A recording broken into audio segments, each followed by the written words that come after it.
दोस्त है कहानी अपना घर। विजय की गुस्से भरी आवाज सुनते ही सुरेखा चौंक उठी। उसका मूड खराब था। वो तो विजय के आने का इंतजार कर रही थी कि कब विजय आए और वो अपना गुस्सा उस पर बरसाए, क्योंकि आज सुबह ऑफिस जाते समय विजय ने वादा किया था कि शाम को कहीं घूमने चलेंगे, उसके बाद खरीदारी करेंगे, खाना भी आज होटल में ही खाएंगे। शाम को 6 बजे से पहले घर पहुंचने का वादा किया था। 4 बजे के बाद सुरेखा ने कई बार विजय के मोबाइल फ़ोन पर बात करनी चाहिए, तो उसका फ़ोन नहीं सुना था। हर बार उसका फ़ोन काट दिया गया था। वो समझ नहीं पा रही थी कि आखिर बात क्या है। जल्दी नहीं आना था तो मना कर देते, बार बार फ़ोन काटने का क्या मतलब है। सुरेखा तो शाम को 5 बजे से ही बाहर जाने के लिए तैयार हो गई थी। पता नहीं ऑफिस में देर हो रही है या यार दोस्तों के साथ सैर सपाटा हो रहा है। बस उसका मूड खराब होने लगा था। उसे कमरे की लाइट ऑन करने का भी ध्यान नहीं रहा था। सुरेखा ने विजय की ओर देखा। विजय का चेहरा गुस्से से तमतमा रहा था। 2 साल की शादीशुदा जिंदगी में आज वो पहली बार विजय को इतने गुस्से में देख रही थी। सुरेखा अपना गुस्सा भूलकर हैरान सी बोल उठी, ये क्या कर रहे हो? मैं कब से तुम्हारा इंतजार कर रही हूँ। तुम्हारा फोन मिलाया तो हर बार तुमने फोन को काट दिया। आखिर बात क्या है? बात तो बहुत बड़ी है। तुमने मुझे धोखा दिया है। तुम्हारे माता पिता ने मुझे धोखा दिया है। धोखा? कैसा धोखा? सुरेखा के दिल की धड़कन बढ़ती चली गई। तुम्हारे धोखे का मुझे आज पता चल गया है कि तुम शादी से पहले विकास की थी, विजय ने कहा। यह सुनकर सुरेखा चौंक गई। वह विजय से आंख ना मिला पाई और इधर उधर देखने लगी। अब तुम चुप क्यों हो गई? शादी को 2 साल होने वाले हैं। इतने दिनों से मैं धोखा खा रहा था। मुझे क्या पता था कि जिस शरीर पर मैं अपना हक समझता था वो पहले से ही कोई पा चुका था और मुझे दी गई उसकी जूठन। नहीं, आप ये गलत कह रहे हो। क्या तुम विकास से प्यार नहीं करती थी? तुम उसके साथ पता नहीं कहाँ कहाँ आती जाती थी। तुम दोनों को शादी की मंजूरी भी मिल गई थी कि अचानक कमबख्त विकास एक हादसे में मर गया। ये सब तो मुझे आज पता चल गया, नहीं तो मैं हमेशा धोखे में रहता। ये सुनकर सुरेखा की आंखें भर आईं। वो बोली, तुम्हें किसी ने धोखा नहीं दिया है। मेरी किस्मत ने ही मुझे धोखा दिया है जो विकास के साथ ऐसा हो गया था। तुमने मुझे अब तक बताया क्यों नहीं? सुरेखा चुप रही। अब तुम यहाँ नहीं रहोगी। मैं तुम जैसी चरित्रहीन और धोखेबाज को अपने घर में नहीं रखूंगा। विजय, मैं चरित्रहीन नहीं हूँ, मेरा यकीन करो। प्रेमी ही तो मरा है। तुम्हारे माँ बाप तो अभी जिंदा हैं। जाओ वहाँ दफा हो जाओ। मैं तुम्हारी सूरत भी नहीं देखना चाहता। अपने धोखेबाज माँ बाप से कह देना कि अपना सामान ले जाएं। सुरेखा सब सहन कर सकती थी, पर अपने माता पिता की बेइज्जती सहन करना उसके वश से बाहर था। वो एकदम बोल उठी, तुम मेरे मम्मी पापा को गाली क्यों देते हो? वे धोखेबाज नहीं है तो उन्होंने क्यों नहीं बताया? कहते हुए विजय ने गालियां दे डाली। ठीक है, अब मैं यहाँ एक पल भी नहीं रहूंगी। कहते हुए सुरेखा ने एक बैग में कुछ कपड़े भरे और चुपचाप कमरे से बाहर निकल गई। सुरेखा रेलवे स्टेशन पर जा पहुंची। रात 10:30 बजे की ट्रेन आई। 3 साल पहले एक दिन सुरेखा बाजार में कुछ जरूरी सामान लेने जा रही थी। उसके हाथ में मोबाइल फोन था। तभी एक लड़का उसके हाथ से फोन छीनकर भागने लगा। वो एकदम चिल्लाई, पकड़ो, चोर चोर, मेरा मोबाइल। बराबर से जाते हुए एक नौजवान ने दौड़ लगाई। वो लड़का मोबाइल फेंक कर भाग गया। जब उस नौजवान ने मोबाइल लौटाया तो सुरेखा ने मुस्कुराकर धन्यवाद कहा था। वह युवक विकास ही था जिसके साथ पता नहीं कब सुरेखा प्यार के रास्ते पर चल दी थी। एक दिन सुरेखा ने मम्मी से कह दिया था कि विकास उससे शादी करने को तैयार है। विकास के मम्मी पापा भी इस रिश्ते के लिए तैयार हो गए हैं। पर उस दिन अचानक सुरेखा के सपनों का महल रेत के घरौंदे की तरह ढह गया जब उसे ये पता चला कि मोटरसाइकिल पर जाते समय एक ट्रक से कुचल जाने पर विकास की मौत हो गई है। सुरेखा कई महीने तक दुख के सागर में डूबी रही। उस दिन पापा ने बताया था कि एक बहुत अच्छा लड़का विजय मिल गया है। वो प्राइवेट नौकरी करता है। सुरेखा की विजय से शादी हो गई।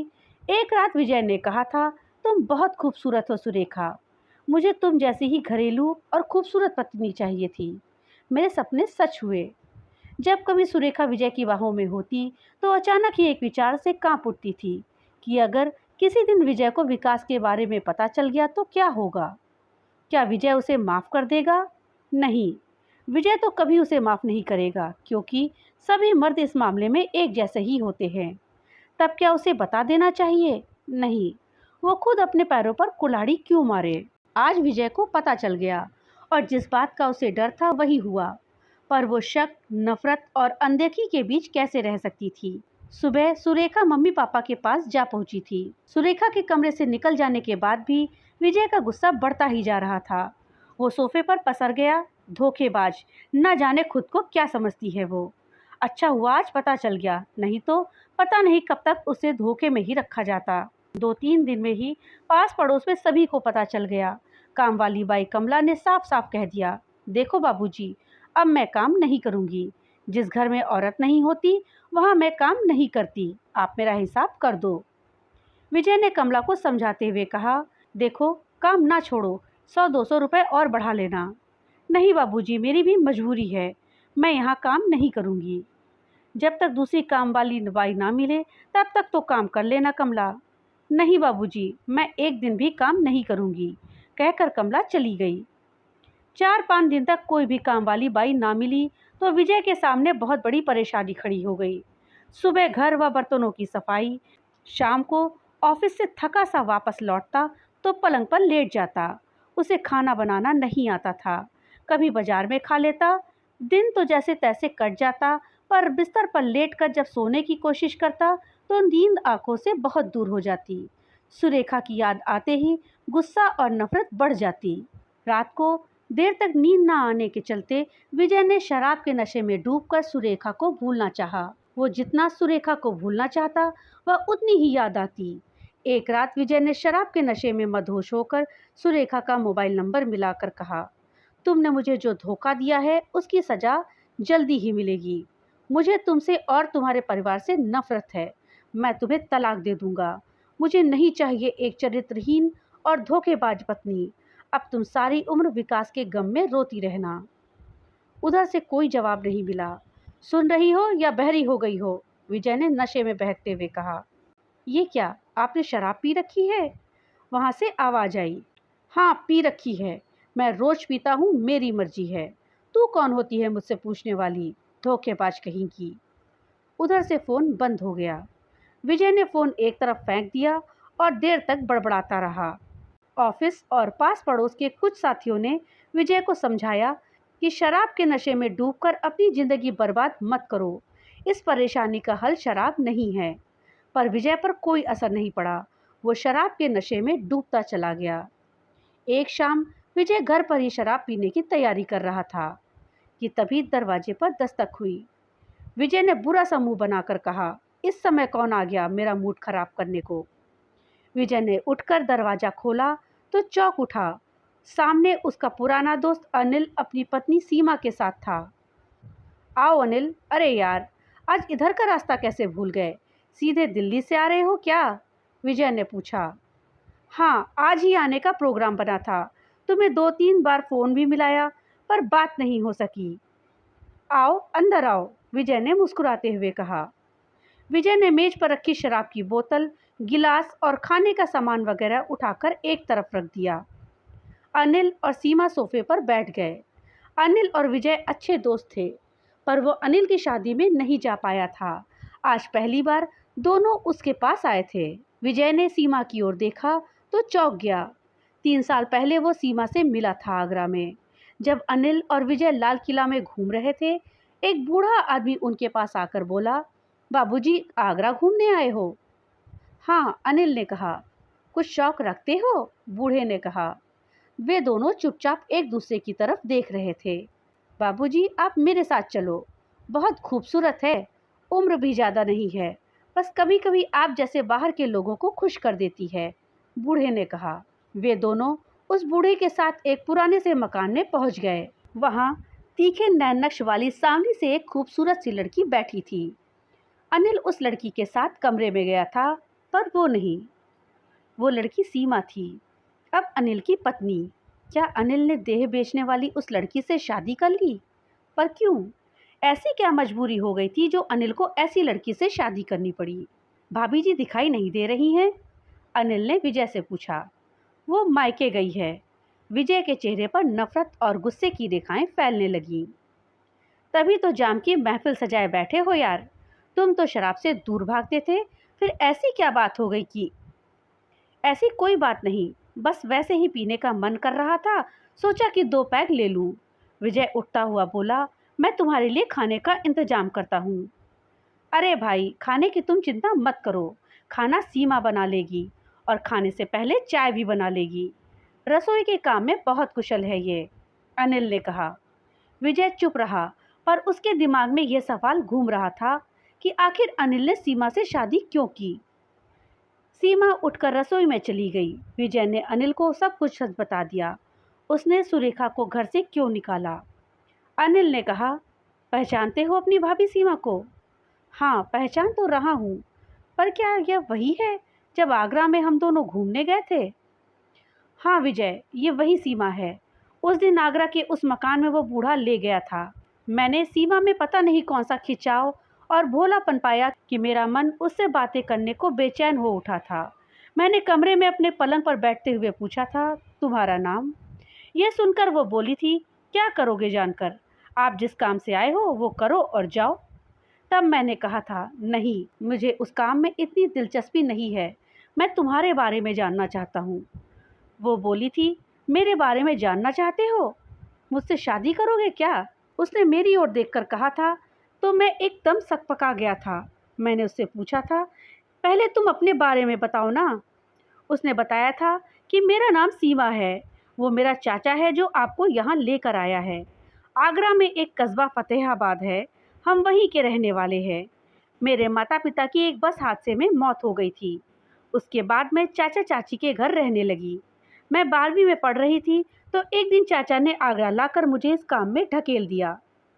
चाचा के पास थोड़ी सी ज़मीन है जिसमें साल भर में गुजारे लायक ही अनाज होता है। कभी कभार चाचा मुझे यहाँ लेकर आ जाता है। मैंने उससे पूछा, जब चाचा ने इस काम में तुम्हें धकेला तो तुमने विरोध नहीं किया? वो बोली थी, किया था विरोध, बहुत किया था। एक दिन तो मैंने यमुना में डूब जाना चाहा था, तब किसी ने मुझे बचा लिया था। मैं क्या करती, अकेली कहाँ जाती? कटी पतंग को लूटने को हजारों हाथ होते हैं। बस मजबूर हो गई थी चाचा के सामने। फिर मैंने उससे पूछा था, इस दलदल में धकेलने के बजाय चाचा ने तुम्हारी शादी क्यों नहीं की? वो बोली, मुझे नहीं मालूम। ये सुनकर मैं कुछ सोचने लगा था। तब उसने पूछा था, क्या सोचने लगे? आप मेरी चिंता मत करो। कुछ सोच समझकर मैंने कहा था, सीमा, मैं तुम्हें इस दलदल से निकाल लूँगा। तो वो बोली थी, रहने दो आप बाबूजी, क्यों मजाक करते हो?